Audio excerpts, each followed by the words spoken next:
Margaret had built her technology company from nothing, working 16-hour days while raising her daughter Emma alone.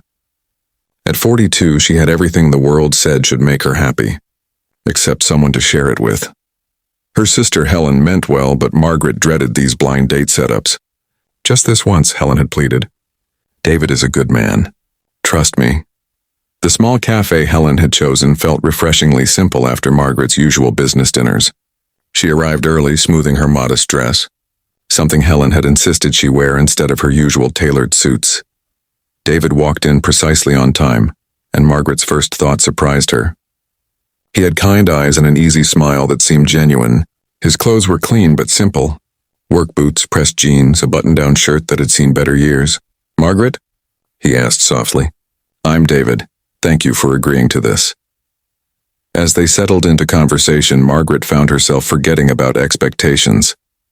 David spoke about his work with quiet dignity, how he took pride in keeping the downtown office buildings clean, how he'd worked his way up to supervising a small crew.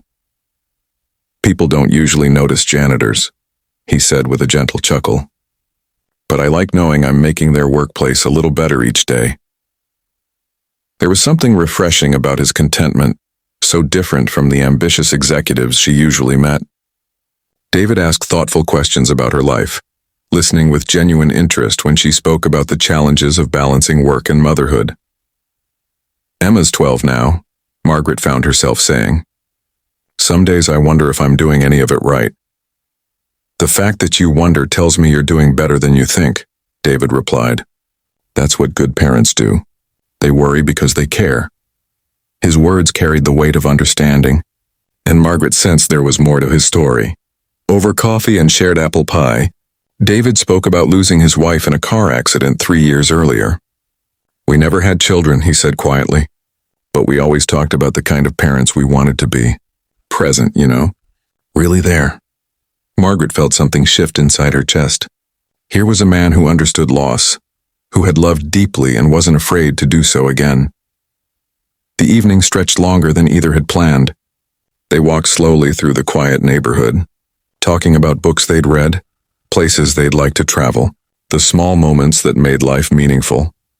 "I should probably mention," Margaret said as they approached her car, "I own a tech company. It's been my whole life for so long I sometimes forget there's more to living." David smiled. "And I should probably mention that I'm exactly what I appear to be. A janitor who goes home to a small apartment and reads mystery novels. Is that going to be a problem?" Margaret looked into his eyes and felt something she hadn't experienced in years in peace. "Only, if you think my crazy schedule and strong-willed daughter might be too much to handle."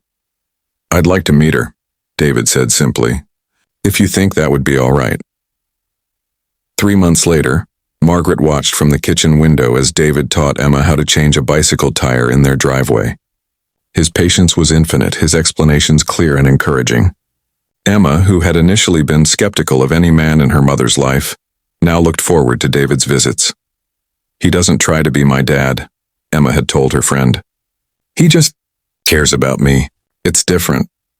Margaret understood what her daughter meant. David didn't try to impress with expensive gifts or elaborate plans. Instead, he showed up, consistently, genuinely, with a heart full of love and hands ready to help. The morning David proposed, it wasn't with a grand gesture. They were sitting on Margaret's back porch watching the sunrise over coffee, when he simply said, "I love the life we're building together. Would you marry me?" The ring was simple, bought with months of careful saving. Margaret had worn diamonds worth more than David's annual salary, but none had ever meant as much as this small band chosen with such thoughtful love. At their wedding, Margaret's business associates seemed puzzled by her choice, but Emma's maid of honor speech said everything that mattered. "David makes my mom laugh in a way I've never seen. He makes our house feel like home." Years later, when people asked Margaret about finding love later in life, she would smile and say, "Sometimes the heart sees what the eyes miss. True wealth isn't what you accumulate, it's what you're willing to share." David would add with that same gentle smile, "And sometimes the most beautiful things come in the simplest packages." Love isn't about matching bank accounts or social status. It's about finding someone whose heart speaks the same language as yours.